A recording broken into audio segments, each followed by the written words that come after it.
Hi, Caleb with Brownells here.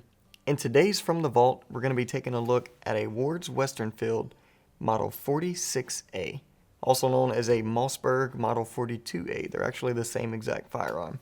And I'll get into why they are here in just a minute. So a little bit of background on the actual Ward's Westernfield. So the Montgomery Ward company was a pioneering mail order catalog company, and they also had a department store chain. So they actually took the Mossberg Model 42A and had Mossberg build them these guns to sell in their catalog with their name on it. So everything from the actual firearm itself to the optic mount and even the optic itself is all Ward's Westernfield name. So the Ward's name is on all of it. There's no Mossberg name on this anywhere, but it is indeed the Mossberg gun. So a little bit of background on the 46A or the Mossberg 42A. And I'll say either one throughout this video, but just know that I mean the same exact gun, this one right in front of me here. So the gun itself was manufactured in 1937 through 1938, and different variants of it were manufactured all the way up to the 1940s. So it's a really cool gun because it's a really old gun, and it's actually a really well-designed gun. If you've seen any of my From the Vaults in the past, you know that I love old Mossberg 22 rifles, and this one here is no exception to that. It's a 22 long rifle, and it'll shoot either short, long, or long rifle. And it is magazine fed, and it's bolt action.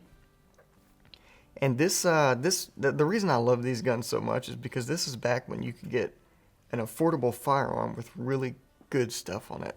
Like now, if you were to buy this gun with this walnut stock, it would be quite expensive. But back then, I don't know how much it cost at the time, but it wasn't a whole lot. It was affordable. This one here obviously is set up as a target rifle. And let's talk about this optic real quick here, because I know this is probably the main thing that's caught your eye as you're kind of looking at this. So I'll just kind of flip it around here. If you take a look at this mount, you'll notice it's a little bit different than what you usually see. So it is mounted to the side of the receiver. The optic itself doesn't have any windage or elevation adjustments on it. That's all done on the actual mount. So you have this knob on top, and then you have the one on the side right there. And that's how you actually adjust your windage and elevation. It's a standard duplex style crosshair. Looking through it, it's not the easiest to see through now, but it has been at a time, and there's companies out there that actually still restore these old scopes and get them back in really good, clear working order. But it is a little bit expensive, but in most cases it's worth it. So looking at the actual receiver itself, you can see this cut on the back here. That's for a target peep style aperture sight. This one was cut for it, but it most likely didn't come with it, since this particular setup did come with the optic. Most likely, I should say. But it does have a rear standard leaf sight, which are elevation ladder here. And then moving on to the front sight, it's just your standard dovetailed, front sight post, and it has a nice hood on it, a little cool accent feature there. The barrel itself is a little bit, I would say a bit of a heavier profile for a 22. I wouldn't call it a heavy barrel. They did variations of this exact gun with heavy barrels. They even made them with long Mannlicher style stocks, which are really cool. But yeah, so that's this one in particular here. And to pull it out the stock and clean it is really no big deal either. I'll try and get this sling out the way so you can see. You have that front screw right there in front of the magazine.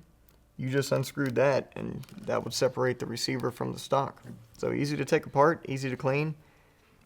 Bolt removal was just as easy as well. You just held down the trigger, and you can pull the bolt right out of there, clean it. That's all there is to it. These guns were really simple design, but they're really well made. They were really accurate. This one here itself is still an accurate gun. So this particular one here was, like I said before, was manufactured most likely between 1937 and 38. As far as who would have used this gun, it's in this particular setup with the optic on it, it's a little bit more rare, I would say. So it was more expensive compared to just the standard base models, which was used by pretty much everybody. You found these guns everywhere. on farms, different shooting teams. And when I say shooting teams, I mean like high school shooting teams, Boy Scouts, stuff like that. That was back when they actually did cool stuff like this. So that's where you would find this gun. There are more, I would say, more expensive variations of it, like I mentioned before with the full-length Mannlicher style stocks, the heavier barrels. But this wasn't the most basic variation they came in, obviously, because of the optic setup. They also made them without cuts for the scope mount, but not the scope mount, excuse me, the rear peep aperture optic, but most of them did have that. But yeah, so that's the Ward's Westernfield Model 46A, or the Mossberg Model 42A. And being the A variation over the standard 46 or 42, it's just had some action improvements to make it a little bit smoother and more reliable. So just natural upgrades from the basic model. So if you have any questions or comments, feel free to post them down below. If you have any experience with this firearm or any variations of it, I'd like to hear about them. Post those down below as well. Thanks for joining us, and we'll see you next time when we bring you another gun from the vault.